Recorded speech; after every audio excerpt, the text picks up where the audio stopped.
Sejam muito bem-vindos a mais um Zecast e o de hoje está muito especial. Eu estou com o Caio. O Caio ele é sócio da Faros Consultoria, uma das maiores consultorias do Nordeste. Eu estou trazendo ele aqui para o Rio de Janeiro, vai ser meu sócio aqui no Rio de Janeiro. Em breve, a Faros Consultoria vai estar aqui no Rio de Janeiro. E hoje vamos falar de gestão, vamos falar de como o empresário deve se preparar para ser um grande gestor. Vamos falar sobre mundo corporativo, né? Os gaps do mundo corporativo, enfim, os aprendizados que tem no mundo corporativo que a gente pode trazer para você que quer empreender. Então, seja muito bem-vindo, Caio. Uma honra ter você aqui. E hoje, vamos quebrar tudo? Vamos para cima. Isso. Então, cara, 30 segundos para você se apresentar para a galera, que eu já vou bombardear aqui de perguntas. Show de bola. Prazer imenso estar aqui. É um prazer imenso estar aqui com vocês. É realmente uma honra, né, estar trabalhando com você. Já lhe conheço há muito tempo, sei aí do seu potencial. Meu nome é Caio, sou sócio da Faros Consultoria. Já estou há quase 10 anos aí nesse mercado também da consultoria empresarial. Também tive um período também trabalhando no Family Office, mais na parte de M&A, mais na parte do buy side. E... Você vai ter que explicar isso tudo para a minha audiência, tá? Pode deixar. M&A, não vem com esses nomes complicados, não. E olha só, deixa eu te interromper logo. Galera, olha só. Quando alguém falar que você tem potencial, meu irmão, eu só não vou xingar ele, porque ele é parceiro, não ia xingar ele. Potencial não é nada, ok? Potencial é, você é uma Ferrari e anda como um Fusca. Então, potencial é o caramba. Eu sou potência, beleza? Eu sou potência máxima. Pode seguir. Aí já tá meio bolado, tá vendo? Vai. Não, e é isso. Não sei se eu pulei alguma coisa da introdução. Não, beleza, seja bem-vindo. Bem-vindo. Uma honra. Então, aprendeu? Primeiro aprendizado qual é? Potência máxima, não potência. Isso. Potência não é nada. Potência é cara, não é um elogio. Potência, você está falando, cara, esse cara aí, ok? Você é potência máxima, não potencial. Beleza? Beleza. Beleza. Você que está aí, principalmente no mercado nordestino e também em São Paulo, você tem hoje clientes, me diz qual é hoje o principal gargalo das empresas? O que você vê hoje, assim, Zé, se eu fosse tabular isso, qual seria o maior gargalo que as empresas têm hoje? Hoje, o maior gargalo das empresas é realmente gestão, né? Então, assim, temos clientes aí de diferentes tamanhos, diferentes fases, digamos assim, sendo que podemos colocar aqui uma miríade de erros, também começando pela parte de um planejamento estratégico mal estruturado. Isso acaba gerando muitos gargalos no dia a dia, mas, de maneira geral, eu enxergo que as empresas até conseguem estruturar um planejamento razoável, sendo que no dia a dia, na gestão, no acompanhamento, acaba tendo muitos gaps, né? Tanto a nível de estruturação de processos, como também, principalmente, a nível de pessoas. Então, à medida que o empresário está ali galgando novas etapas, né, e está ali crescendo, ele precisa formar ali um modelo de gestão que faça frente a esse crescimento comercial do negócio. E aí que vem o grande gargalo, que passa por estruturação de processos, gestão por indicadores, formação de novas lideranças, porque o empresário já não estará lá na ponta como no início do negócio. Tudo isso vai gerando uma série de gargalos e problemas e vai minando um crescimento potencial das empresas. Então, se eu for sintetizar aqui numa resposta de gestão mesmo, gestão empresarial. Tá. Você falou uma palavra que eu vejo que é muito problemática. Eu não vejo, eu visito muitas empresas, né, sou contratado por muitas empresas, eu acho que o planejamento estratégico não é tão ruim, as diretrizes não são tão ruins. O problema é exatamente o acompanhamento. É o processo de acompanhamento que leva a esses gaps. Então, as pessoas não têm dificuldade em ter um planejamento. Isso aí, contrata-se um bom mentor, um bom consultor, isso é feito. Mas o acompanhamento. E eu tenho uma teoria, uma constatação, não sei dizer bem, que a mesma cabeça que está pensando no crescimento, no planejamento estratégico de crescimento, para onde vai, de contratação, de estruturação, enfim, de parcerias, essa cabeça não é a mesma cabeça, não é o mesmo DNA, não é a mesma qualidade daquele cara que tem a cabeça do acompanhamento da rotina Sim. empresarial. Sim. Faz sentido isso para você? Faz total sentido. Assim. O que eu mais vejo é justamente esse gap que você falou, que é o quê? Alguém que deveria estar pensando no estratégico está sendo consumido por coisas do operacional e do tático. Alguém que está no tático está sendo consumido ali por coisas do operacional. Então, quando os papéis não são muito bem definidos e não há essa gestão de estratégico, tático e operacional, acaba justamente gerando esses gargalos. Então, o empresário deveria ali estar pensando no nicho de mercado, no crescimento, novos produtos, expansão, e aí ele está sendo drenado por algo que ele deveria terceirizar. É tudo uma questão de escalar processo e escalar a hora. Então, a hora do empresário, do dono, por ser estratégico, é o mais valioso. Então, se ele fica perdendo tempo com coisas que não estão ali na alçada dele, ele já está perdendo dinheiro. Porque o certo seria justamente ele formar novas lideranças e contratar novas pessoas e criar um modelo de gestão onde a hora dele fique onde a hora dele vale mais. E não sendo drenado ali pelo operacional e pelo tático. Então, acaba acontecendo justamente isso que você acabou de falar, né? Quando as pessoas estratégicas do negócio não estão pensando na estratégia, eles vivem ali, vivem cada dia matando um leão por dia, né? Como diz na... Mas é mais que isso, eu acho que a galera não curte fazer isso. Por exemplo, eu sou empresário, eu gosto de criar, planejar, eu gosto de estruturar, ter experiências e trazer para dentro da minha empresa, mas o acompanhamento de rotina para mim é enfadonho, é chato, não me dá prazer. Então, o que eu percebo e percebi principalmente em mim, eu preciso de alguém que seja rotineiro, eu preciso estabelecer esse processo e alguém me traz o quê? Apenas a consolidação disso. O acompanhamento é enfadonho. E quando o cara não tem essa visão, ou por miopia, ou por ser um centralizador, tem gente que quer ser o melhor da empresa, tem gente que precisa ser insubstituível numa empresa. Totalmente. E aí, por ser insubstituível, ele tem que pensar a empresa, ele tem que cuidar do tático, ainda tem que ir lá no operacional para ver como está. Ele acaba isso se tornando enfadonho, chato de ser feito, e ele arruma um jeito desse negócio não ir para frente, né? Sim. Então, eu vejo que é muito mais aptidão. Eu acho que você tem que entender o seguinte, onde você joga e joga melhor. Eu trabalho com atletas também e de todos os atletas que eu perguntei, falei, cara, qual treinador já perguntou para você onde você gosta de jogar bem? E de vários atletas que eu atendo, um só disse que um treinador perguntou para ele onde você se sente bem jogando. Então, acho que a gente tem que entender isso. Onde eu hoje me sinto bem na organização empresarial? É no estratégico pensando em empresa? É acompanhando os processos? Eu posso ter uma característica financeira e não necessariamente eu vou ser um CEO, eu posso ser um CFO da empresa. Totalmente. Eu posso ser um CFO e contratar um CEO para pensar a empresa. Isso que você falou foi um ótimo exemplo. Inclusive, a gente tem um cliente que é na área, que fundou a empresa, é na parte de tecnologia, e ele foi o CEO da empresa por muito tempo. E recentemente, no planejamento estratégico que a gente fez, a gente está no segundo planejamento estratégico, também estamos fazendo esse acompanhamento deles, ele tomou a decisão de deixar de ser o CEO. Ele falou, cara, minha área é realmente na parte de produtos e na parte de ser um CTO, né, na parte de tecnologia. E aí já saiu como desdobramento um novo CEO para assumir a frente do negócio. Isso nasceu justamente disso. Ele era o fundador da empresa, ele que criou a marca, ele criou o nome, ele criou os produtos, mas ele tomou essa decisão de não ser mais o CEO e ele seria, no caso, o CTO do negócio. Isso veio de uma maturidade empresarial muito grande, né? Ele reconheceu que outras pessoas talvez fazem melhor o papel do CEO, enquanto ele faria o melhor o papel do CTO. Né? Então, demorou um tempo, né? Mas ele meditando chegou nessa conclusão, de que para o negócio seria melhor se ele fosse o CTO ao invés do CEO. E as pessoas quando pensam, vou contratar um CEO, eu vou perder a minha importância, vou perder minha relevância, eu agora esse cara vai tomar conta da minha empresa, eu que eu construí. Isso é um pensamento escasso, né? Totalmente. Um pensamento escasso e esse cara acaba ficando sempre do tamanho dele. A empresa fica sempre do tamanho dele. E mais, é um cara sobrecarregado, um cara estressado, um cara que não tem momentos de lazer. Porque uma empresa é complexa. Quando eu sou insubstituível na minha empresa, eu sou escravo dela. As pessoas, muitas vezes eu vim do mundo corporativo, você também veio, e no mundo corporativo as pessoas falam, eu vou largar o mundo corporativo, vou me tornar um empresário porque eu quero trabalhar menos. Mas se o cara for com essa consciência, ele trabalha mais.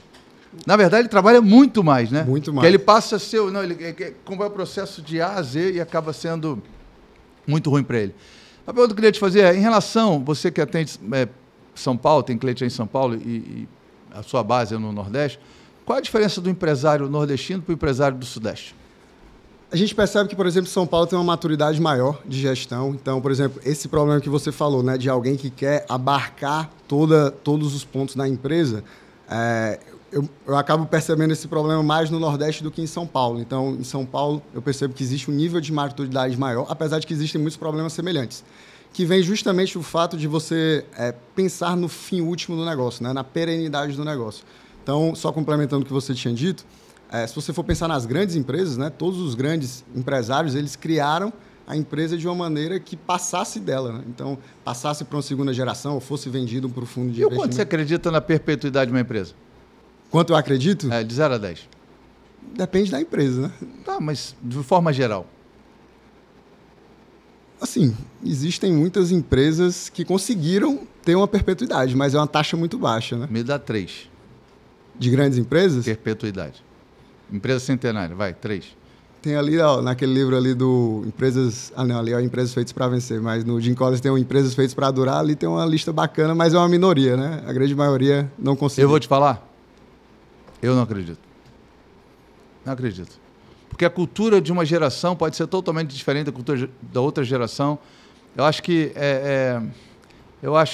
perpetuidade, eu acho que longevidade, acredito. Perpetuidade, não acredito. Mas aí você pode criar um modelo de gestão e governança que se adeque às novas gerações. Então, sim. Então, isso, aí voltamos à questão da governança, gestão, porque muitas empresas realmente tiveram esse choque, né, de ser a maior empresa de uma geração e na geração seguinte passar por um problema sério. Muitas quebraram nesse período, mas outras conseguiram se reinventar e conseguiram, pelo menos, aumentar a longevidade, né?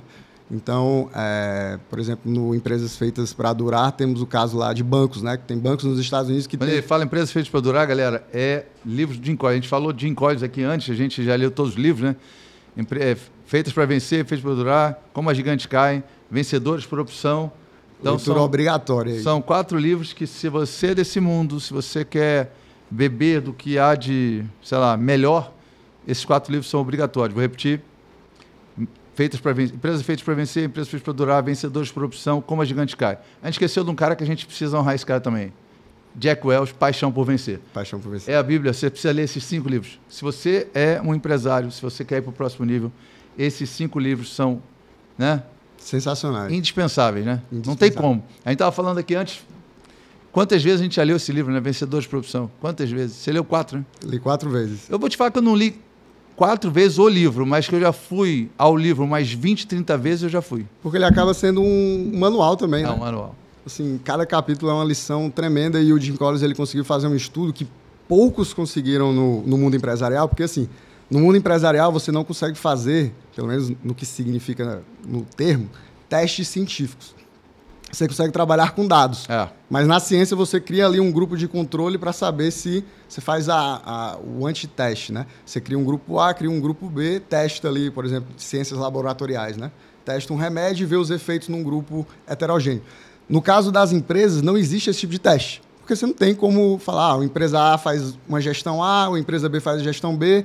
Vamos ver, você tem que pegar dados que são misturados e tentar coletar esses dados e aí inferir quais são as melhores práticas de gestão, estratégia, etc. Então, até voltando aqui falando do Empresas Feitas para Vencer, é um estudo magnífico, porque ele criou justamente empresas que são essas, né, que conseguiram ter uma performance muito boa ao longo de um período muito grande. Então, ele já tira a variável tempo. E ele comparou com um grupo também de empresas muito bem-sucedidas, mas que ficavam num patamar abaixo desse grupo A. E aí ele faz uma análise realmente científica dos fatores que fizeram com que o grupo A tivesse uma longevidade maior e performance maior do que do grupo B. Então, assim, é realmente sensacional. E um bônus, né? Até entrando na questão da perpetuidade. Como é um livro antigo, acho que ali no final da década de 90, já existem empresas desse grupo que hoje estão em apuros, né? Verdade. Então, e que passaram mal ali naquela crise dos anos 2000. Então, assim, para você ver, né? Entra naquilo que você acabou de falar. Para uma empresa se manter no topo é muito difícil. Porque tem que estar jogando o jogo da alta performance o tempo todo, porque qualquer coisa o mercado vai lá e acaba minando. Eu gosto muito dessa inferência de um grande player do mercado, que ele fala exatamente isso, né? Primeiro você tem que ter uma ideia. O cara quer empreender. O cara diz aí, eu quero empreender, o que eu faço? Então, primeiro você tem a ideia, depois você tem que matar a ideia, transformando a ideia numa verdade, né? Concretizando aquele teu projeto. Tem muita gente que só fica nas ideias, já reparou? Sim. Você vai conversar com ele, pô, eu tô com uma ideia. Tem um cara que todo dia que me encontra na praia fala assim, Zé, eu tenho uma ideia. Eu falo, outra? Já mudou? Né? Uma ideia. Um amigo nosso também, não vou falar o nome, que ele é conhecido, é o homem das milhares de ideias, né? Mas não foca em uma ideia só. Se focasse em uma... Tava rico, multimilionário, mas tem muita ideia. Então, tem uma ideia, mata essa ideia. Depois, você precisa o quê? Ponto de equilíbrio. Viabilizar financeiramente. Claro, é o break-even. Depois, né, é o payback. Eu preciso... O empresário não tem isso. Cara, quanto custou essa empresa? Você botou um restaurante, você botou, sei lá, um hospital, investiu 20 milhões. Primeiro tem o custo de oportunidade daquele dinheiro. Sim. Quanto custou aquilo? Quanto custou aquilo? Esse dinheiro tem que voltar. As pessoas esquecem disso. eu tenho que ser credor da minha empresa e a minha empresa tem que me pagar aquele dinheiro. Até para poder ter caixa para empreender novamente. Mas as pessoas não têm essa ideia. Então, primeiro, mato a ideia, depois é o break-even, depois o payback. Tive o payback, eu estou capitalizado, eu estou com o negócio rodando, processo, com liquidez, me dando lucratividade, agora eu preciso o quê? Sair de cena. Eu não posso ser o cara importante dessa empresa, eu preciso sair de cena e agora entra o quê? Um CEO. Eu nomeio um CEO. E esse cara, o quê? Presta contas a mim. Né? Sim. Esse cara, ele vai ter a direção da empresa como um todo, ele estrutura a empresa, você pode ir para um conselho, e depois do CEO você faz o quê? Vende. Vende. É isso. Eu gostei muito dessa analogia. Eu acho que é isso. Por isso que meu pai, não posso falar aqui, que meu pai falava sobre... Meu pai falava que algumas coisas só na vida crescem na mão, né? Eu não posso falar. Mas ele fala que duas eu posso falar. Cresce na mão é unha, né? E esse cabelinho aqui. Fora isso, não cresce mais nada. Então, preparar uma empresa tem que estar sempre líquida e sempre tem tem que ter um valor de venda. Uhum. Porque, me diz, Zé, você vende esse Rolex? Fala, você vende esse Rolex? Você vende esse Rolex? Vendo. Eu sei quanto eu paguei, eu sei quanto vale. Se você pagar o que eu paguei mais um ágilzinho, porque tem meu perfume aqui, ok, eu te vendo. Te vendo. Só não vendo o quê? Minha família, eu vendo tudo. Eu tenho meu carro. Eu queria comprar teu carro. Vendo? Vendo. Vendo. Vendo. Né? Vendo tudo. Pagando bem, que mal tem, não é verdade? O que você pensa sobre isso? Assim, eu acho que tem dois destinos, né? Eu acredito muito nessa questão de vender depois. Assim, esse processo de matar a ideia, break-even, payback, concordo 100%, mas eu realmente enxergo que algumas empresas, se bem estruturadas, podem passar por uma segunda geração. Mas lembrando sempre, acho que a gente já chegou até a conversar isso num outro momento, se não for muito bem estruturado, até a estatística joga contra, né? Eu acho que, salvo engano, era 5 a 10... 5%, né? na terceira geração. 5% na terceira geração. Então, assim... Você quer subir esse risco? Pois é. Vai depender de negócio para negócio, família para família. Existem essa passagem de bastão muito bem estruturada de diversos exemplos, contudo, a estatística joga contra, né? A cada 100, poucas conseguem fazer isso de maneira bem sucedida até a terceira geração, que já é um número muito pequeno, né? 5% é muito risco. É muito risco. Então, assim... 95% de chance de você não vingar? Se você vende ali no auge, você também consegue, inclusive, claro, garantir a liquidez para o resto da sua vida, né? Daquilo que você construiu de patrimônio ao longo da vida. Primeiro que ao vender você tem liquidez, né? Muitos têm um patrimônio muito alto, mas acaba não tendo liquidez. E é um problema. Que é um problema. E também consegue garantir as futuras gerações. Obviamente, com liquidez, se você não treinar a segunda e a terceira geração, eles também podem finalizar isso, né? Sempre pode, sempre vai haver o risco de uma segunda e terceira geração acabar desestruturando aquilo que você demorou décadas para construir. Mas existem processos que você pode fazer isso de uma maneira bem adequada e garantir a segunda, a terceira, a quarta e vender uma delas, né? Se você vende por um valor bacana e faz ali um portfólio para gerenciar bem essa fortuna... Diversificação de risco. Eu não quero ficar com risco de 95%, pois irmão, sobre mim. Pois é. 5% não quero. Poucas pessoas sabem, mas ter um negócio é algo incrível, mas é a pior estatística, né? Assim, dos ativos. É o ativo de maior risco. E no Brasil, mais ainda. Por isso que o custo hoje para as empresas, para alavancar seus negócios, para tomar dinheiro, é absurdo. Por quê? Sim. Porque você paga para os caras que se tornam inadimplentes que não pagam, né? Sim. Então, os prédios sempre é muito alto, porque o risco é alto, né? Não há um preparo. Hoje em dia, o cara decide empreender como eu vou para a praia. Vou para a praia... Porque acha que acho que é mole. E a gente está falando uma coisa aqui que eu acho que vale a pena a gente falar para a galera, é o seguinte. A gente falou que numa terceira geração, só 5% de uma empresa familiar vinga. E as pessoas falam assim, porque é cultura, falta de gestão, pode ser também, processo, também. E ninguém fala algo extremamente importante, que é o quê? A liquidez do quê? Da transmissão. Quando um sócio falece, o que acontece? Se não tiver ali 20% de liquidez, irmão, tem problema. Sem falar, abre o inventário, entra a família, se não tiver blindado.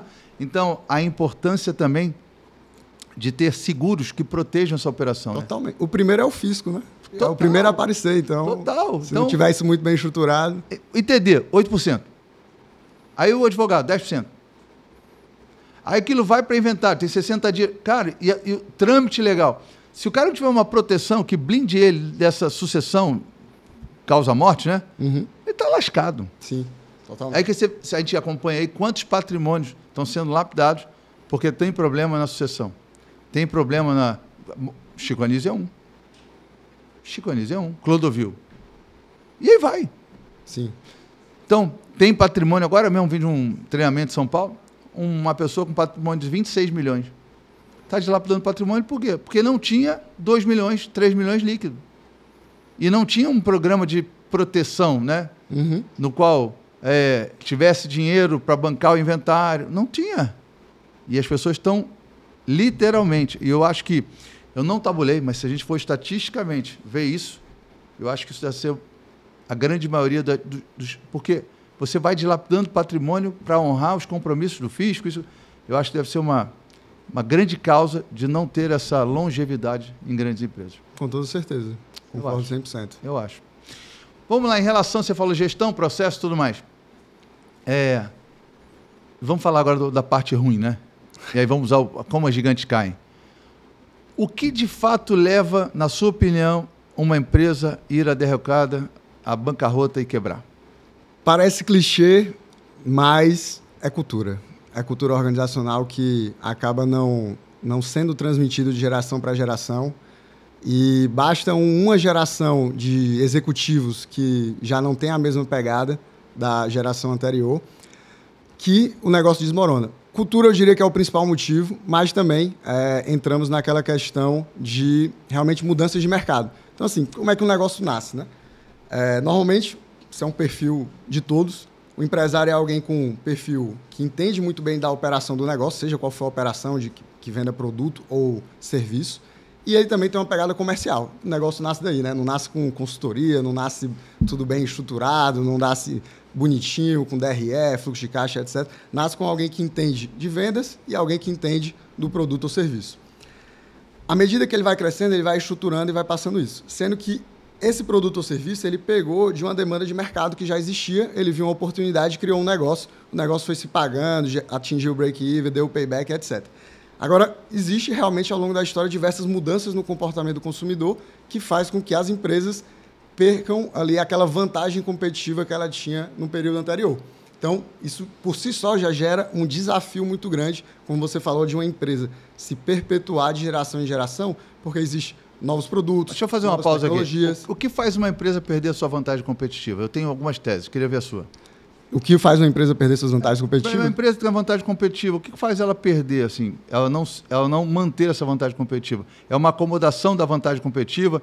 É a arrogância de não olhar para o mercado e ver o que essa empresa, o que as pessoas estão fazendo?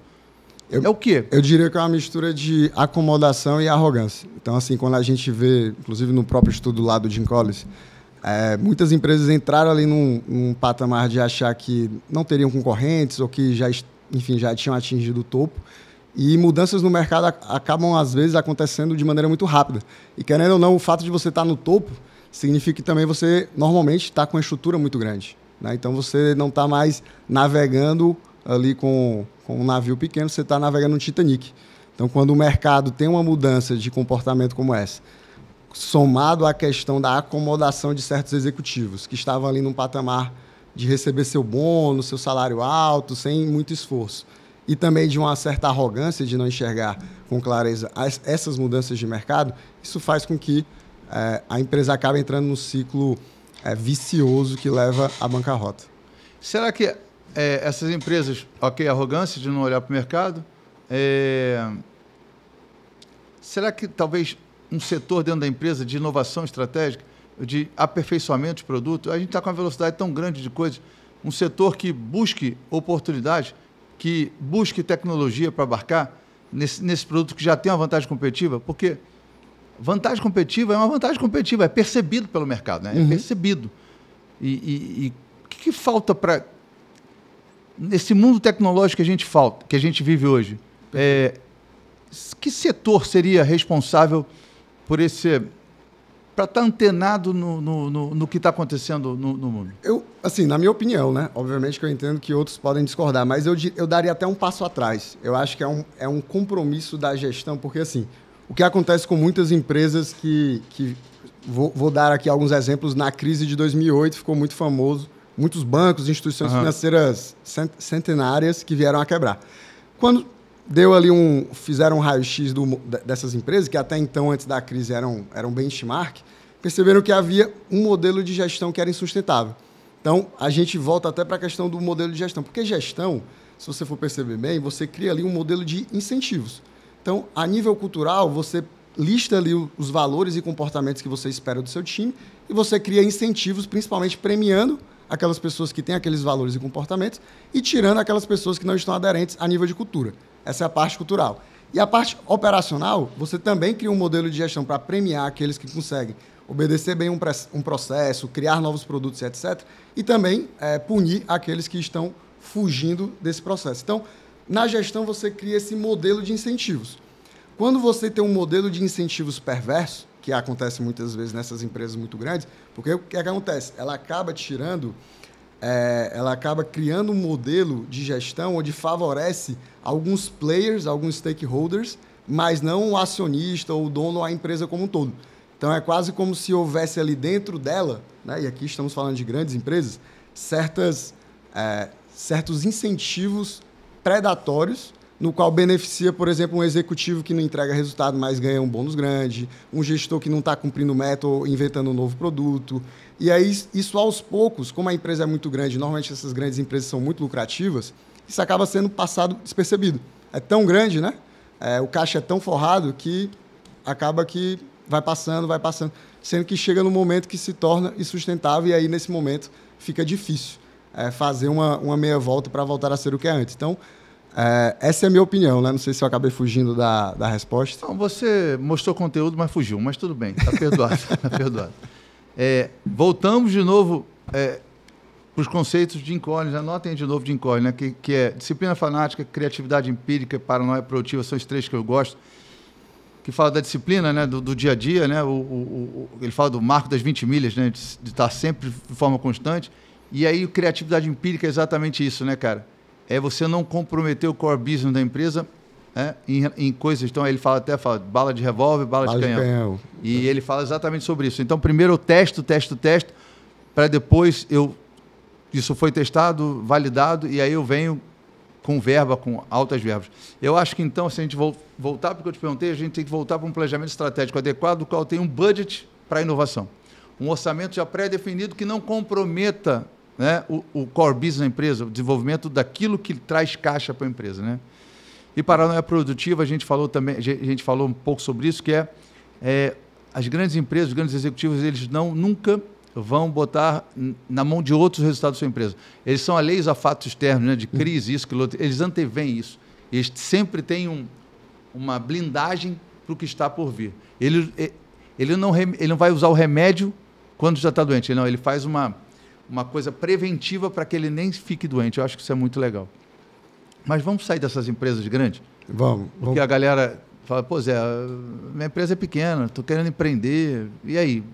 Então vamos lá, vamos pegar a galera que está assistindo a gente aqui e fala assim, pô, esses caras estão falando lé com cré.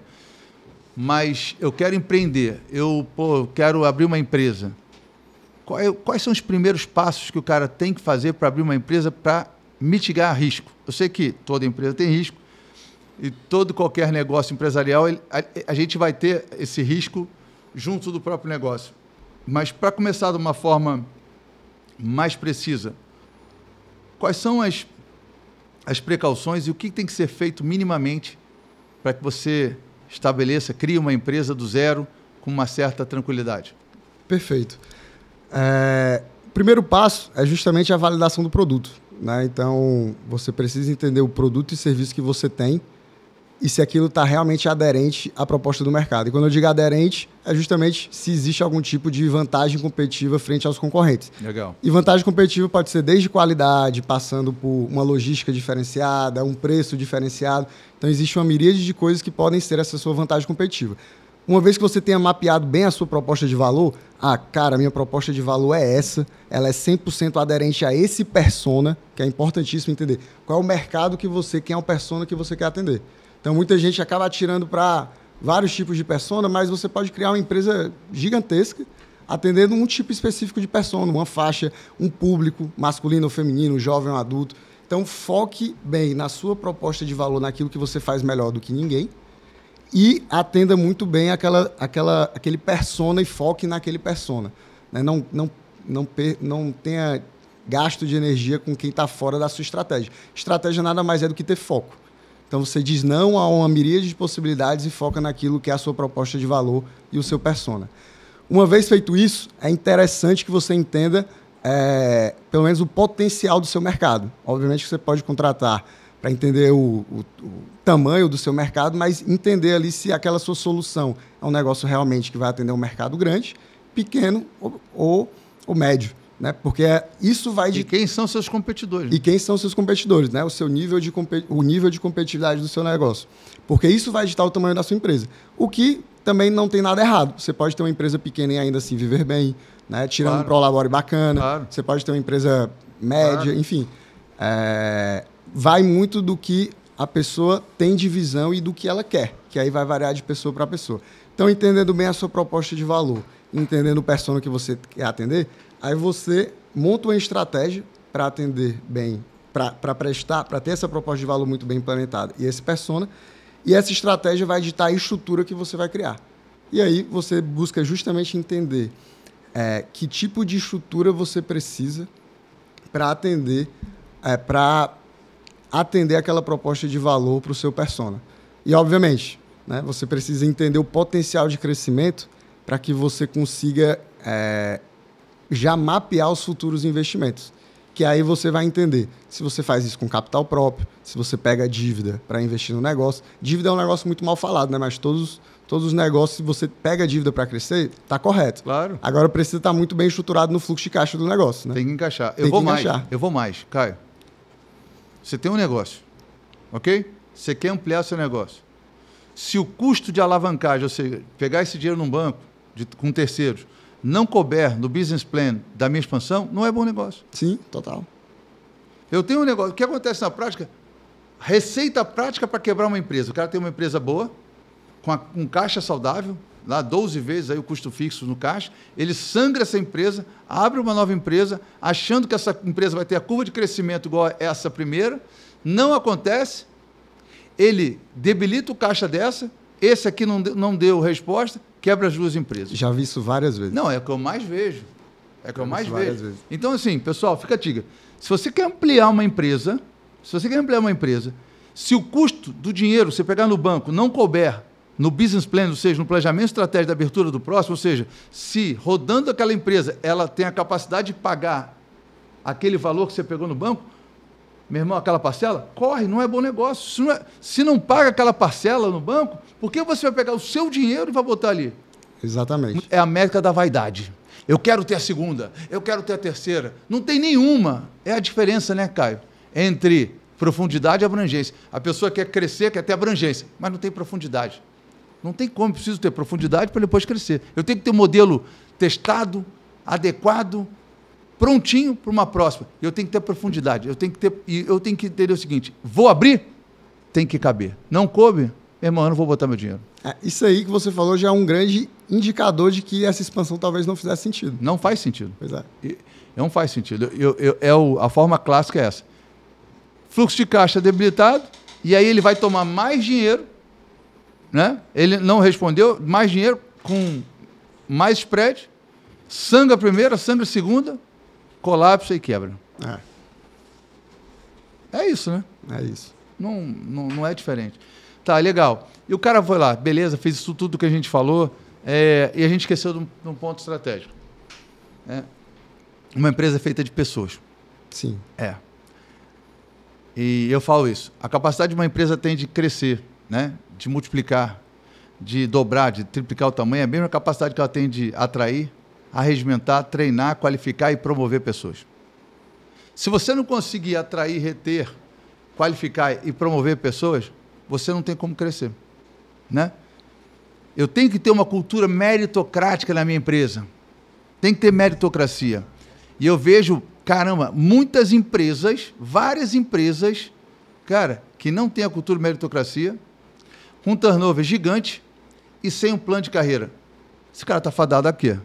vai quebrar. Vai quebrar ou vai virar escravo do negócio, né? Ou vai virar celeiro de contratação de empresas que tem isso. Porque você pega o cara, faz um processo de recrutamento de seleção até legal, faz um onboarding legal, qualifica esse cara, ele olha para o teto, opa, essa empresa não vou crescer para lugar nenhum, não é meritocrática, não tem plano de carreira. O quê? Eu vou embora daqui. A empresa vai lá, pisa esse cara e oferece isso. Porque ninguém vai ficar numa empresa sem possibilidade de crescimento. Não tem como. Faz sentido? Total sentido. Total sentido.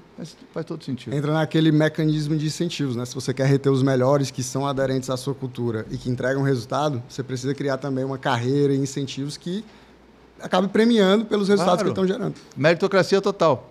Meritocracia total. Eu gosto muito, hoje está na moda, né? SDR, que é o cara que faz relacionamento, e closer, que é o cara que faz fechamento. Cara, os caras têm que receber bem.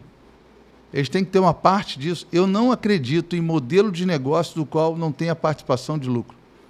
Se for pegar os grandes players no que eu faço hoje, os caras que estão mais fortes são os caras que entenderam esse jogo e distribuem riqueza. Agora, o que tem de player nesse jogo escasso, que é tudo para ele, o que acontece?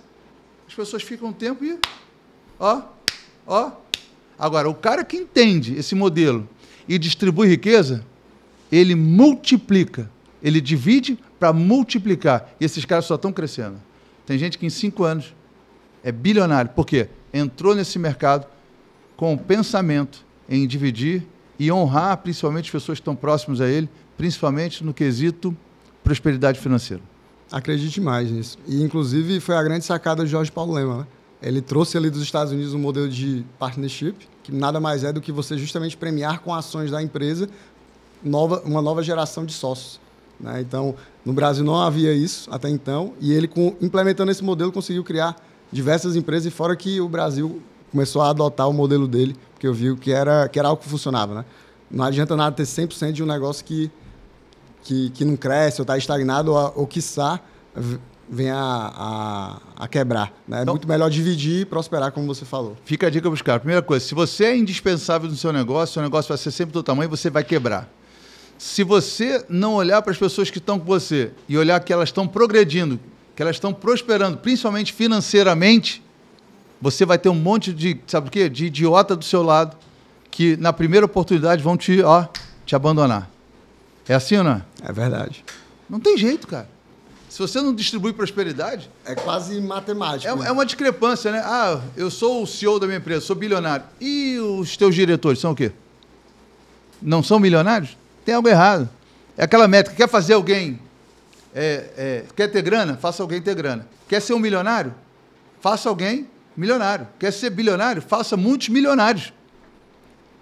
Mas a escassez, irmão, a escassez faz com que você fique aí num turnover maluco, sobrecarregado, fica sobrecarregado, leva uma vida de escravo. Por quê? Porque não fez sucessor. Por quê? Porque não distribui riqueza, porque é escasso e vai acabar ficando sozinho. Ou alguma área da vida vai pagar essa conta. É verdade. Vamos lá. E me fala um pouco aí dos planos da Faro para o Rio de Janeiro. Então, vamos lá, né? A nossa ideia é justamente chegar aqui no Rio e nós pretendemos estruturar um escritório muito em breve, em 2024. 2024 é esse ano. Exatamente. Vamos estruturar o escritório esse ano. A nossa ideia também é já trazer um time de consultores para ficar atendendo 100% full time aqui no Rio de Janeiro. Eu mesmo ficarei à frente, né? Eu tenho mais 2 sócios. Eu vou ter que te aturar aqui agora? Vai ter que me aturar aqui agora. Surfando que nem você surfa aí, né? Pô, tu aprendeu ali, né? Não, pelo amor de Deus. Não dá, muito... Só relevo que você vai caindo, senão esquece. Vamos para São Januário, então. Isso é boa companhia.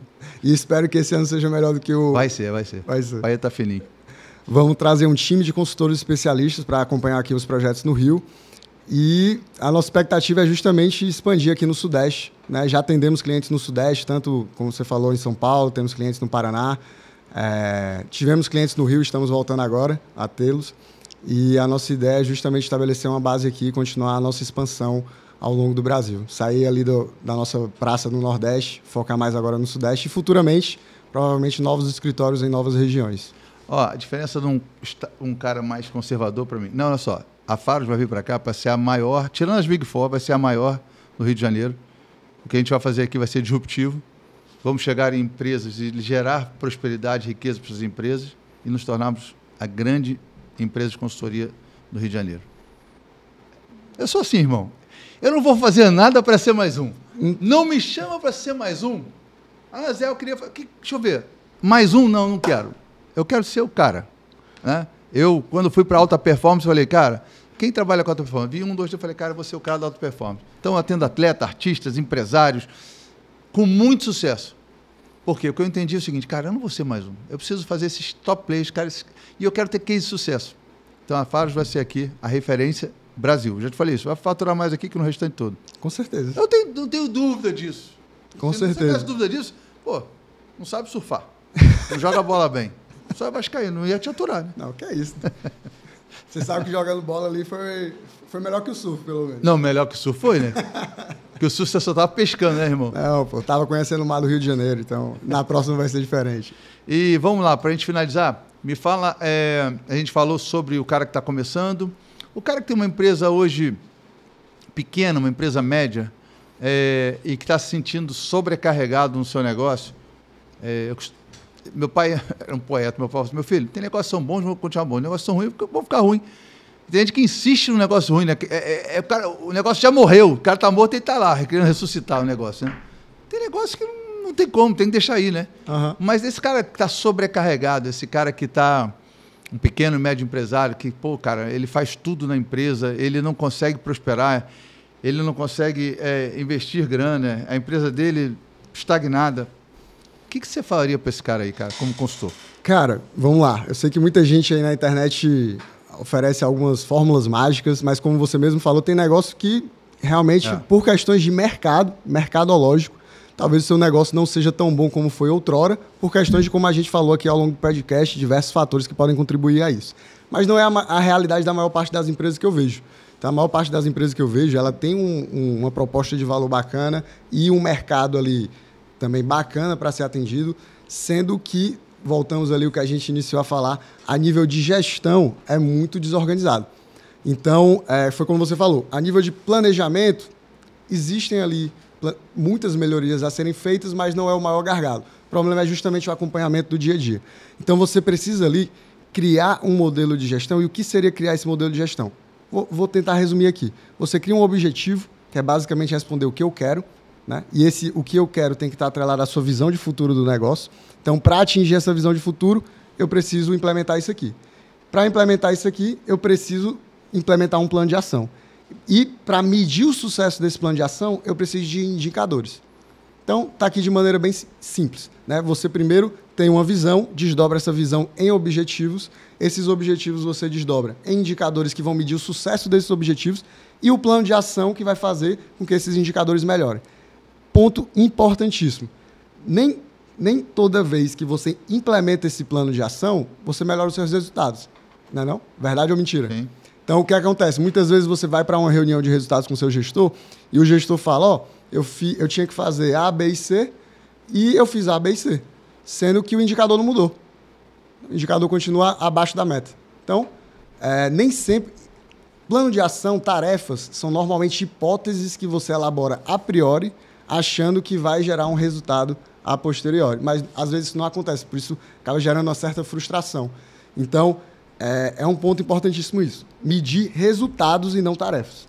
Então, não fique focando em prestação de contas de tarefas. É um processo que é importante saber se foi implementado ou não, mas, acima de tudo, preste contas de resultados. Se você fez tarefas e não atingiu o resultado, você precisa de novas tarefas a serem feitas para melhorar o indicador.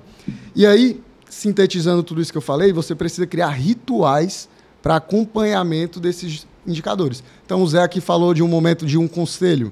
Então, a depender do nível de maturidade da sua empresa, você pode construir um conselho. Mas, Caio, não é a realidade da minha empresa. Tudo bem. Se a sua empresa você tiver um gestor que seja, estabeleça ali um ritual junto a esse gestor para que você acompanhe ali os indicadores chaves, né? Junto a esse gestor e os indicadores também que estão na sua alçada. Então, eu tenho um gestor comercial, então o gestor comercial vai ficar responsável pelo setor comercial e por esses resultados. Então, eu tenho um gestor financeiro, o gestor financeiro tem que ficar responsável pelo fechamento do mês e mostrar se eu atingi o EBITDA, o lucro líquido, a margem de contribuição que eu queria, se o fluxo de caixa está bacana. Então, vai estabelecendo essas metas e crie rituais de acompanhamento. E, obviamente, nesses momentos, foque principalmente no que não está andando, né? Então, é outro erro comum. Você chega lá na reunião de resultados e você tem 10 indicadores a serem acompanhados, 6 estão em linha com o planejamento e 4 não. E o que acontece? O cara passa muito tempo ali falando justamente dos indicadores que já estão indo bem. Então, os rituais de gestão é para você focar no que a gente chama de que está farol vermelho, né? O que não está andando, o que está distante ali do planejado. Então, lembrando... Esse bicho é técnico pra caramba, né? A galera falou, caraca, o cara tá perdido. Tu já... Sai resumindo? Você quer que eu falar? Resumir aí. Vou resumir. Cara, o empresário, se ele tá ali sozinho e não foi, ele precisa de ajuda. Sabe qual é o maior inimigo do empresário? A autossuficiência, a arrogância 100%. E a vaidade. Sozinho não vai. Sozinho não foi e não vai. Ele precisa de uma ajuda e essa ajuda muitas vezes está externa. Ele precisa de um mentor. É o que eu faço nas empresas. Ele precisa de um consultor. Ele precisa de uma pessoa que enxergue o negócio dele e ajude ele, porque se fosse por ele, já tinha feito, amigo. Ele não vai implementar isso sozinho. Não vai. Eu estou te falando, eu estou na ponta. Eu concordo. Não vai. Ele precisa de ajuda. E deixa eu te falar uma coisa. As pessoas mais bem-sucedidas que eu trabalho hoje, os milionários, os com maiores performances no esporte, as maiores performances na música, que você sabe que eu estou falando, são as pessoas que mais pedem ajuda. Ou seja, eles já têm performance, multimilionários. Já são destaque. Já têm resultado e me pedem ajuda. Então, pedir ajuda é um ato de nobreza. Pessoas bem-sucedidas pedem ajuda.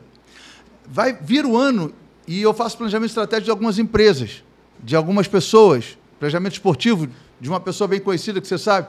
Sabe quantas vezes essa pessoa do esporte me ligou em dezembro para sentar comigo em janeiro? Umas 10 vezes.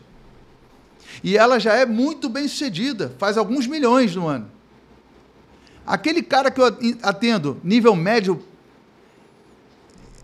dá pouco valor a isso. Por quê? Porque é autossuficiente, é arrogante, acha que pode sozinho. Sozinho, o que você sabe vai te levar para um nível. E é justamente o que você não sabe, já dizia o Paulo Vieira, que vai te levar para o próximo nível. Meu irmão, pede ajuda. Pede ajuda. Se o teu negócio não couber um mentor, um consultor, talvez não é nem para ter esse teu negócio. Então, é ajuda de externa, com coisas que você não sabe fazer, porque o que você falou aí, 90% não sabe fazer, amigo. Sendo honesto, 90% não sabe fazer. Então, eles precisam de ajuda. Ajuda para quê? De alguém de fora, que venha com algo que eles não sabem, implemente isso aos poucos, porque sabe que aquilo vai levar a empresa para o próximo nível. Essa é a verdade. Pessoas bem-sucedidas são pessoas que pedem ajuda e reconhecem as suas vulnerabilidades, e por reconhecer suas vulnerabilidades, vão para o próximo nível. Concordo 100%. E ainda complementando aquilo que você disse, né? São pessoas que pedem ajuda, sabem escutar o outro e ainda sabem compartilhar a riqueza. Então, nesse processo. Como os mentorados. Eu tenho muitos mentorados pelo mundo. Tenho mentorado em vários países do mundo. Meu irmão, você sabe quais são os melhores mentorados? Primeiro, são aqueles caras assíduos, né? Não faltam. Depois, são aqueles caras que anotam tudo. Até aí, tudo bem. Até aí, bom, não faltam, 80%. Anotam tudo, 70%. E aí tem os 10% que sobressaem. Sabe quem são? Aqueles que assistem, anotam e põem em prática, irmão. Põe em prática. É o grande divisor de águas, né? Tem que botar em prática. Em prática. Hoje conhecimento é um commodity, irmão. Hoje o ChatGPT faz tudo. Hoje o YouTube tem tudo. O Google tem tudo. Ok. Trouxe conhecimento, reconheceu a vulnerabilidade, agora põe em prática, meu irmão. Põe em prática. Bota. Vou esperar o cometa Halley. Vou esperar o sol. Meu irmão, vai com o que você tem, mas põe em prática. Roda. Processos são aperfeiçoados. Processos são aperfeiçoados e ajustados. Não existe processo que nasce pronto. Não existe. É que nem desenvolver um software. Não existe software que nasce pronto. Você vai ter ajustes, customizações. A mesma coisa na tua vida. Melhoria, põe em prática, porra. Melhoria contínua, né? Melhoria contínua. É isso.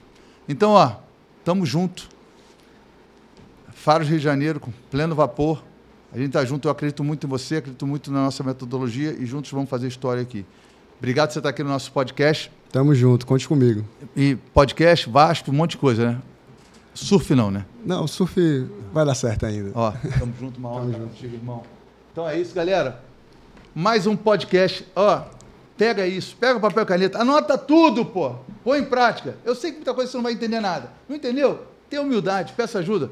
Contrate um mentor, contrate uma consultoria, porque juntos podemos te ajudar a você ir para o próximo nível. O que você sabe, te levou até aí. E é que você não sabe quando vai ao próximo nível. Não é isso? É isso. Então, tamo junto e até o próximo Zecast. E é isso. Bora. Valeu, galera.